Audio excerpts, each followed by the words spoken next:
on this week's episode of In the Suite with Tina Powell. The first year that you do a technology transformation, you're writing checks. You're not going to get any big return on the investment in year one. What you're looking for is when you move to a new technology platform, you should be looking at a 5-year return. So you're supposed to be able to get returns on that for the next 5 years. The first year, you're going to write a check. Second year, you're going to get a benefit. And you're going to get that benefit in years 2, 3, 4, and 5.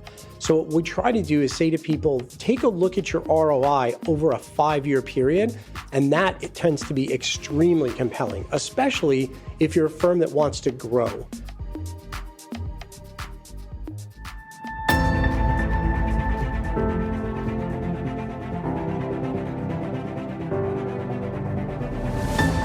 Hi, this is Tina Powell, host of In the Suite, where I sit down with top women leaders and some of the biggest names in the financial services and the wealth management industry. Together, we'll discover some of their best secrets and top strategies to grow a great business, build a strong brand, and lead teams in the 21st century. I hope you'll enjoy hearing their amazing personal stories of triumph, trepidation, and transformation in hopes of becoming better leaders ourselves. The time for you to lead is now, and you're in the suite. Navigating the tech world easily, John O'Connell transformed himself from a programmer to an entrepreneur and masterfully led a company to its first IPO. Today, as the CEO and founder of the Oasis Group, John spearheads growth, guiding firms in wealth management, fintech, and financial services to transcend limits and rejuvenate their growth trajectories. In this not-to-be-missed episode, recorded live from Schwab IMPACT, John and I delve deep into the mind of a visionary who's not just leading the charge, but rewriting the playbook of technological evolution. From his early days of coding wizardry to architecting the future of data management with industry behemoths like Sybase and Oracle, John's odyssey is nothing short of legendary. But hold on to your seats because John's saga doesn't stop there. In 2019, John founded the Oasis Group, and as CEO today, steering asset managers, independent broker-dealers, and registered investment advisors through the digital transformation of the 21st century.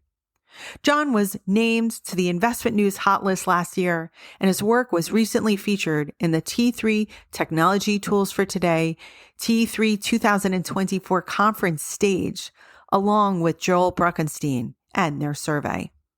So plug in, ignite your curiosity, and prepare to be captivated by a tech entrepreneur who's not just walking the tech talk, but is blazing a trail for the digital titans for tomorrow. Our conversation with John will help redefine your perspective on technology and leadership in the suite. Wow. John O'Connell, take a seat in the suite. It is fantastic to see you here today. How are you doing? I'm doing fantastic. Thank you so much for having me, Tina. I really appreciate it. Well, John, I feel this is truly special. You and I, our last conversation was having you on the Intentionally and Friends book club with The Rise of the Activist Investor. I was very honored. I was the second book club guest. Yes. I feel like I'm part of the inaugural class. You are. You were right after Dr. Wade Pfau. I remember that we had such a great reception of your book club. There was so much intrigue and knowledge that you passed. So I would still recommend for anybody listening right now, you can go to Intentionally's website, go to the book club. If you want to hear the replay with John, it's right there on the website. And I would highly, highly recommend it. You're always exposing us to new ideas and new ways of thinking, John. Thank you very much. I really appreciate that.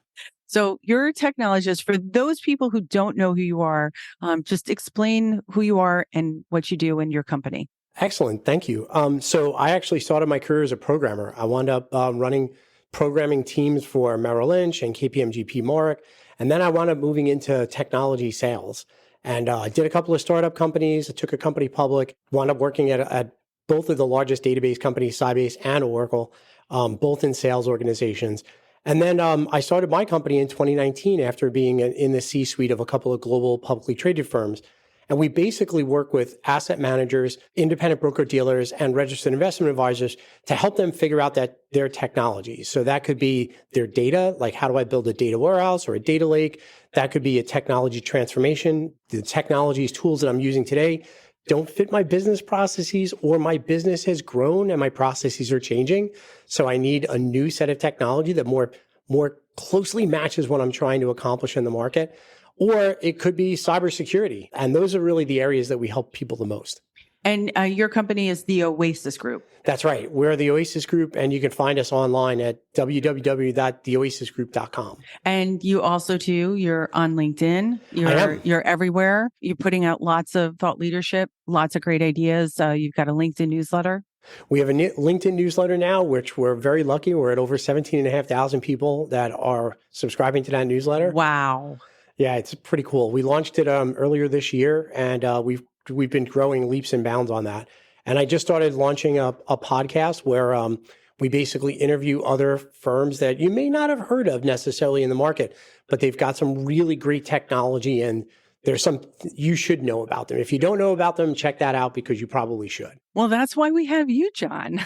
We rely on you for that. That's a fantastic. Congratulations on that.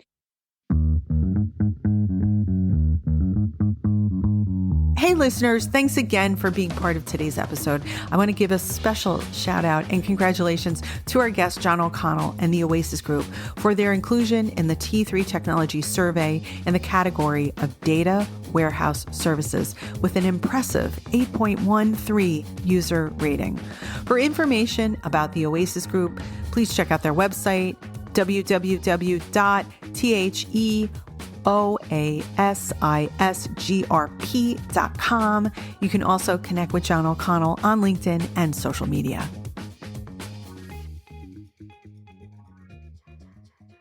Is this your first time here at Schwab? This is my first time at Schwab. I haven't been to this particular conference so far. Yeah. What's the main thing right now in terms of like technology? Where do you see firms actually getting it right? Because there's so many aspects of a firm's tech stack that they could replace. But what's the thing now that is the thing to do that you see having the biggest ROI? So we're very lucky at the Oasis Group. I actually host a CTO think tank at a lot of conferences. And that think tank basically where we bring together technologists. They may not have a CTO title. So in a lot of firms, people don't have that title. They might be the chief operating officer is also responsible for technology. So a lot of what we talk about, that's kind of informed from what we're hearing in the marketplace and what we're seeing as trends, right? So right now, there's a huge trend to try to make advisors much more productive. So there's a lot of focus right now on advisor productivity. That can bleed into new technology areas, like, for example, AI. I mean, everyone's enamored with ChatGPT. I don't know if ChatGPT, I don't think that's going to really be the end all be all. There's so many other facets to AI that are going to come into play in our space and are already in play in other spaces. You know, I'm lucky. I've got a lot of friends still that are outside of the wealth management and financial services industry. So I get to see what's happening out there and really some of these cutting edge technology centers. And then what is that going to impact with us? But I would have to say what we're finding a lot is a lot of firms right now, especially with uncertain market conditions, uncertain interest rate conditions, are really beginning to look at how do I get my advisors to do more with less or with what they have. So in a lot of cases, we're helping firms to, like I said before in the intro, really, we're helping firms to understand what technology doesn't necessarily fit the direction that they're going in now, and then how do they better leverage some of that technology to make their team members much more effective. That's so interesting because it is a real, if I compare and contrast this to last year's Schwab, it is a totally different economic environment. And tell me if you see this, John. We see it from the marketing side, is that you have to make some sort of investment in order to see some return. And I think where the industry is, there's an expectation for like a short-term return on a major league investment.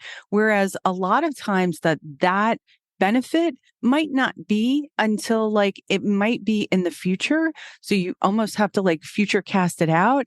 And there's so many people that I want to just say, like, if from a technology side, from a marketing side, if you just delay gratification, your returns can be like between 2x and 10x. If you just give yourself the amount of time, if you believe in the strategy, and if you do some sort of feasibility and you really, really look at what you're going to do for the next 6 months, I think so many advisors could benefit from that way of thinking and that approach. I would agree. I mean, when we do technology transformation, we start that entire process with a technology assessment. And what we do is we take a look at what's your processes today. And that goes from lead all the way through annual meeting, right? So it's the entire sales process. It's your client onboarding. It's your investment process, your performance reporting, your billing, and then how do you set someone up successfully for an annual meeting? When you take a look at that whole process in its totality, a lot of firms turn to us and say, what's this thing going to cost for me to make a change like this, right? And what we try to do with them is help them to understand that the first year that you do a technology transformation, you're writing checks. You're not going to get any big return on the investment in year one. What you're looking for is when you move to a new technology platform, you should be looking at a 5-year return. So you're supposed to be able to get returns on that for the next 5 years. The first year, you're going to write a check. Second year, you're going to get a benefit. And you're going to get that benefit in years 2, 3, 4, and 5. So what we try to do is say to people, take a look at your ROI over a 5-year period. And that it tends to be extremely compelling, especially if you're a firm that wants to grow. Because if you're on a platform today that does not support your business very well right now, it's going to be extremely difficult for you to grow. Whether you want to do that organically or through acquisition, it's really hard to get there. So if I had to give a piece of advice for people who are listening to our conversation today, I would say put together your 3 to 5 year plan. In many cases, when we first talk with firms, they don't have a 3 to 5 year plan. So if you don't know the finish line, you shouldn't be starting the race. You're going to get really tired really early on. I'm a pretty big cyclist. I used to be a big runner until my knees told me not to do that anymore. You know, you would never start a half marathon or a 10K in a sprint. You're not going to make it. So you've got to have a plan, whether you're running a race, whether you're doing a bike race, or whether you're trying to put together your overall plan to be successful with your business. Unless you have a plan of how you're going to execute on that race, you're not going to be successful. And you're probably, the short term, let me get a bang for the buck right away. That's like sprinting in a 10-mile race. It's not going to end well. Such a great metaphor. I'm so glad that we're getting this recorded right now. So many people are listening and just kind of perked up. And it's like, yep, stop, rewind the tape and listen to that over and over again. Thanks for sharing it. That's a fantastic and fabulous metaphor. The other question that we're asking, our last question for today, I feel like I could sit here with you for hours, John O'Connell. But what is the one thing that you're being intentional about your business this year? This year, we're really intentionally looking at how we're going to execute on our growth. I've been very lucky. We've doubled revenue every year since I've created the company, and we brought on a lot of new people this year. So what I'm really being intentional about is how do I re-examine my business processes? Before we were, it was just a couple of us. Now I'm at a dozen people. What got me here will not get me there. For sure. So I have to re-examine the business processes that we have, and how do I make sure that my team is empowered and has clear understanding of the direction that they need to execute on for us to provide the fantastic service we're providing to clients. I mean, the Oasis Group, you're always going to have me on every engagement to some extent. However, I've got a really great team now that can execute a lot of this behind the scenes for us. And I think for any business owner, as you begin to grow, you need to be very intentional about how you're going to handle that growth. And for the Oasis Group and for John O'Connell personally this year, it's how do I make sure that my team members are empowered, they have solid direction, and they can execute at the standards that I hold the Oasis Group to. And that's not easy. That's really taking a step back and introspectively looking at, well, I would do it this way, but the way John O'Connell would do it may not be the best way for my team. So I need to be thinking about my team's strengths and what they're really good at, and then adjusting my business processes to play to those strengths.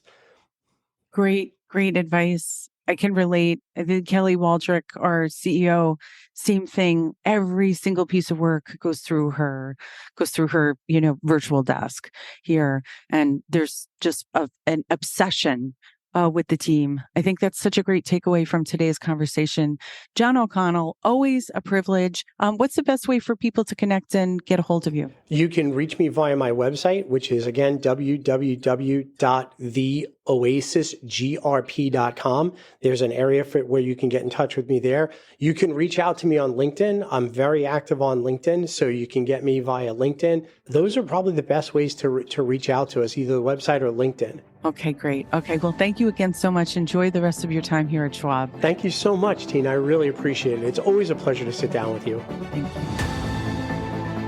You're listening to In the Suite, a podcast that shares amazing stories of women in business in the financial services industry. Our producers are Tina Powell and Kevin Hirshhorn. Our editor-at-large is Kevin Hirshhorn. Our content writer is Tina Powell. Today's podcast is sponsored by Intentionally, a marketing agency for growth-minded fintech and finserv companies. Visit intention.ly to learn more. And special thanks again to John O'Connell, CEO and founder of the Oasis Group. For information about the Oasis Group, please visit their website. You can also connect with John O'Connell on LinkedIn and social media. Finally, for every person listening, I want to thank you. It means the world to me. We've got listeners in 71 countries and 1,549 cities worldwide at the time of this recording. Please consider giving us a 5-star review on Apple or Spotify. It would mean the world to me and to us to be found by more people. I would also love for you to connect with me on LinkedIn and follow In the Suite Pod on Instagram. Thank you so much for listening and subscribing.